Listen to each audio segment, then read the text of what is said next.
The thing is that assumptions can make you stupid because you believe that you know. You chose something out of thin air and you just grasped onto it and you ran with it. Wow. I can think of a lot of assumptions that have been made about me or said about me, whether that was my ex or anyone from the past, and damn, were they wrong, you know? There's a difference between a person who has a strong sixth sense and a knowing. I happen to have that. And I'll always say, look, I'm not making an assumption. I really feel this strong. An assumption is just assuming something by maybe the way someone carries themselves or their job or their, materialistic things or the way that they look or whatever it is. Just don't ever assume what someone is thinking or what they're feeling.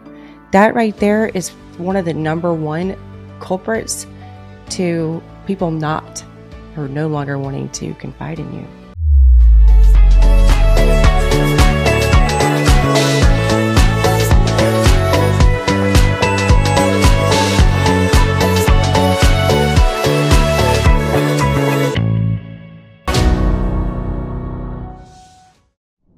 Hello. How are you doing today?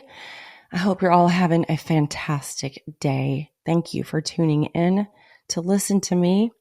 For those of you who watch me on YouTube, I am not doing a video today. I always try my very best, but I realized that if I had to do a video this week, it wouldn't get done because, life gets a little crazy sometimes. And it's harder when I have my kids to do these things.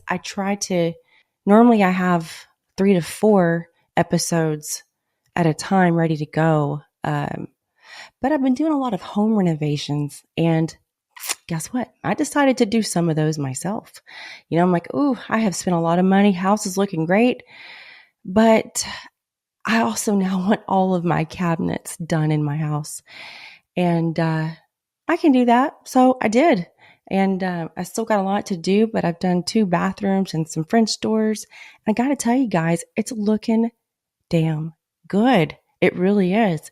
My dad did construction and remodeling growing up. So in the summer, I was either cleaning houses with my mom or working with my dad. And, I used to do a lot more painting. First house I owned, I painted every wall inside of it. And the cabinets look great. They do. If you follow me on Instagram, I shared some of that in my stories. But are you listening? Are you really listening to me and to what I'm saying? That's what we're going to talk about today, guys. We're going to talk about how to be a good listener. And if you think you are a good listener, well, stay tuned. Maybe there's some things you can work on.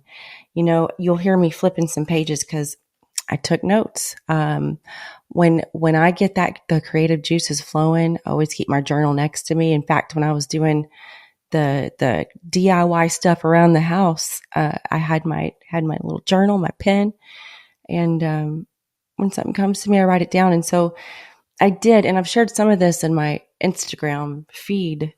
And so that's where I'm the most active. If you really want to see all my stuff, my stories, I try to share a lot of more personal stuff. But let's talk about how to be a good listener. You want to be a good listener, that others want to lean on, right? Sometimes we think, well, my best friend should be telling me things, or my husband, or my kid, my wife. They should tell me things. Like I'm their mom, I'm their sister, I'm their best friend, I'm their partner. But that doesn't mean that you're a good listener, that they want to. They probably once did. And I'm guessing that your reply and or response is maybe the reason they don't open up to you so much anymore.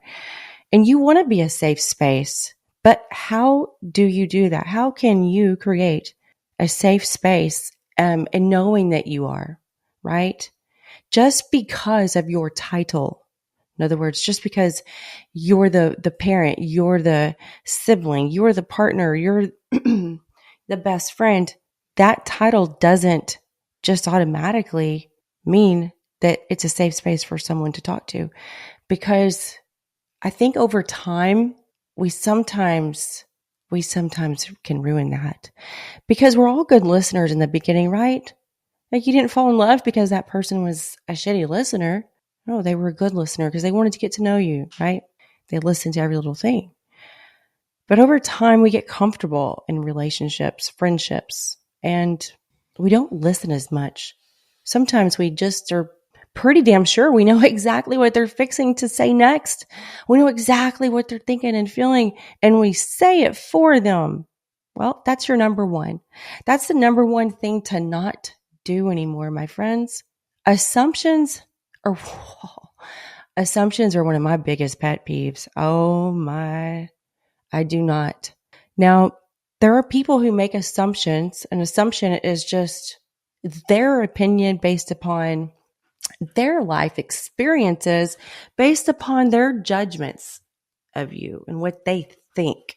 And they normally believe their assumptions like, oh, I think that sounds good. I'm going to run with it. And they stick with that. The thing is that assumptions can make you stupid because you believe that you know.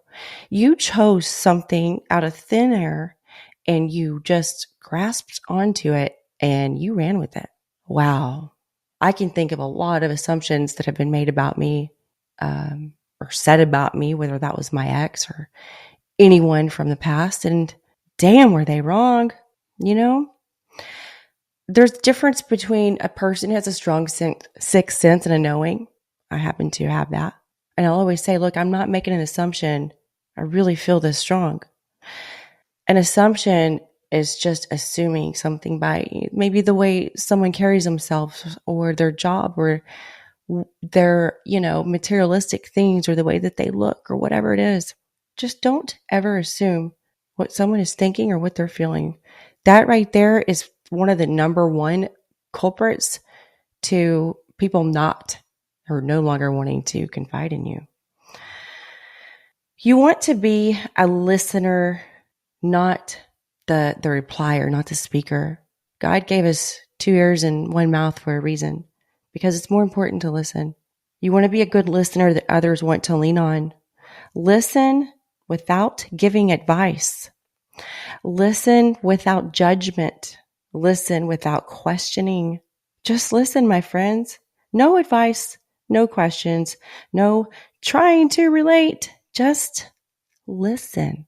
Okay? It's really, really hard. And all my guy listeners, thank you for your support. I really appreciate you. But I do want to talk about, men and listening with their spouses, because men like to fix things, especially for their partner. And that's not what a woman wants, right? Men communicate differently with men, right? Men aren't going to sit there and just pour their hearts out to each other.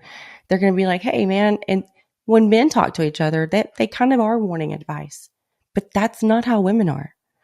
When a woman opens up and we're talking or venting or whatever it is that we're sharing, we really just want you to listen. We do not want your advice. Now, most women know that. So when a woman opens up to a woman, we just kind of know that.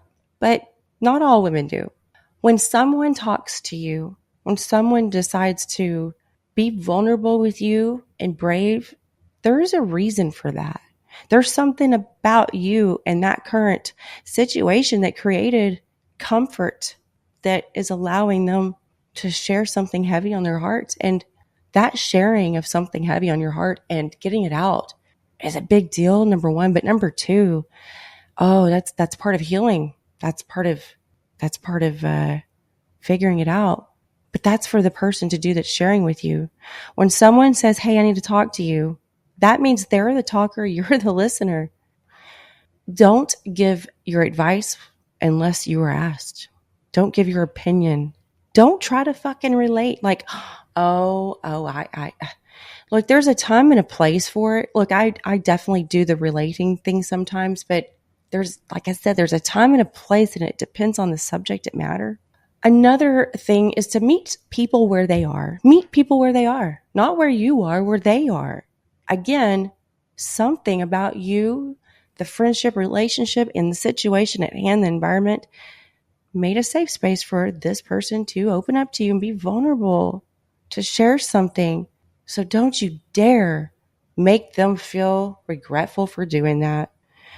If someone used to open up to you and they no longer do, it is because somewhere along the line, you made them regret opening up to you. There was one pivotal moment and you probably can't figure it out. But for them, it was like, you know what? I really wish I just wouldn't have said anything. That's what they told themselves. That's why they don't open up to you much. Sometimes we're given a second chance. But if you were not aware that you fucked up one time, well, you don't know to not do that repeated thing again, right? You don't need to feel the same way that someone else does in order to understand or have empathy. Empathy is really, really hard. I've really come to notice that in the last few years after doing my own inner work and healing, shattering my own limiting beliefs, getting the fuck out of my own way. It just, man, I've really started to notice, especially when I was writing my book, #1 bestseller in Fuck Your Mind. It was so therapeutic and I'd already done the work, but man, your healing is never ending. It's just different layers of it, right? And I just started to really notice and observe and realize that there's a lot of people who don't really understand what empathy is. Empathy and sympathy aren't the same thing. You know, sometimes sympathy is like, you know what, like I'm here for you. And like, if you need anything and, you're sympathetic, right? Like you feel for them. Empathy is not that. Empathy is never,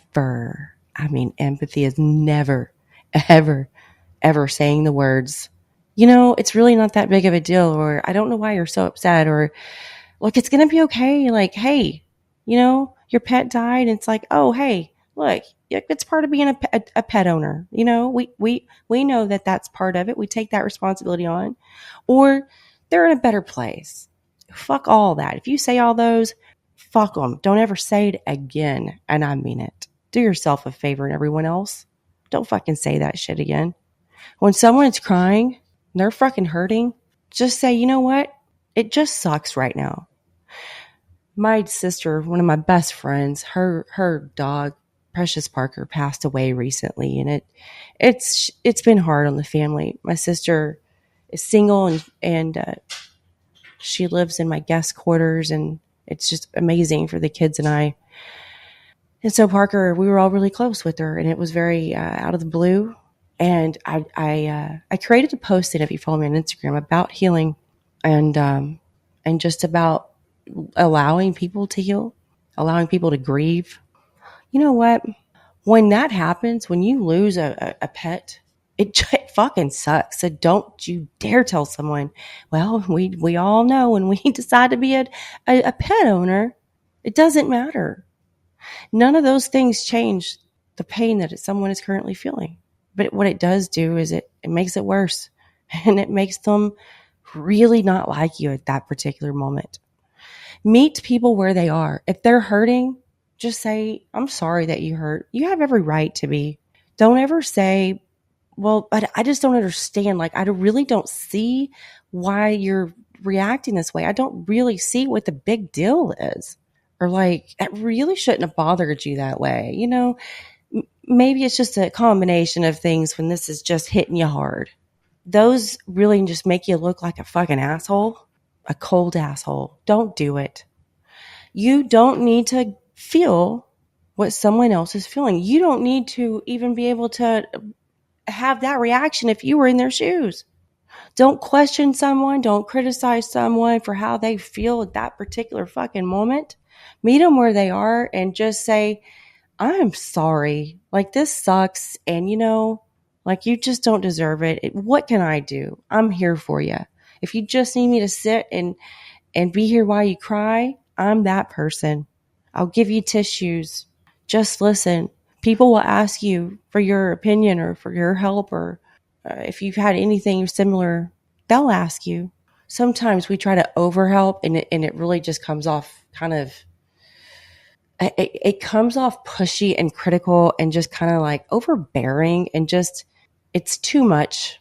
So when I say meet people where they are, I that's encompassing all of that. Listening, my friends, is it is the number one key, I believe, to every successful relationship.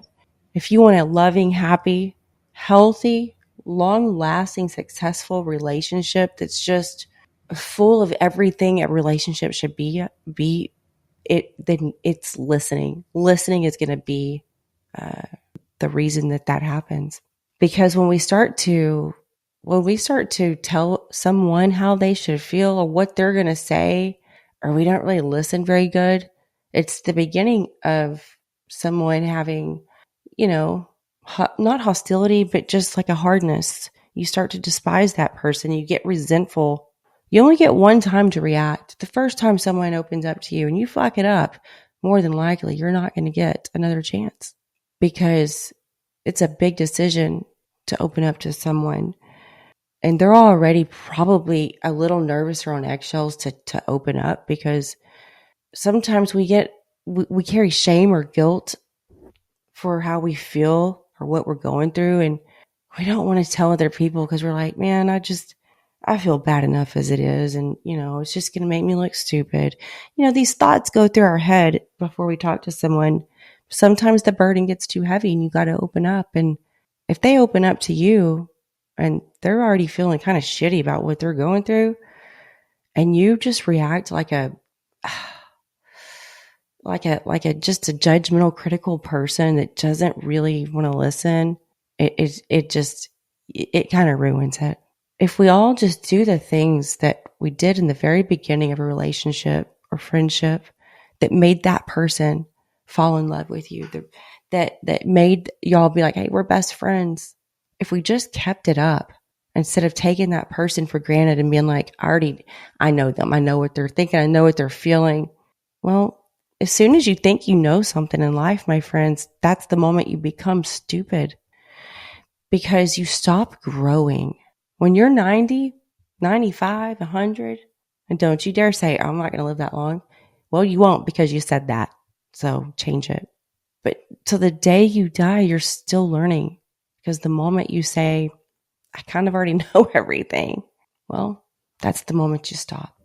My friends, I hope this message resonated with you well. If there's something in particular you would like to speak to me about, let me know.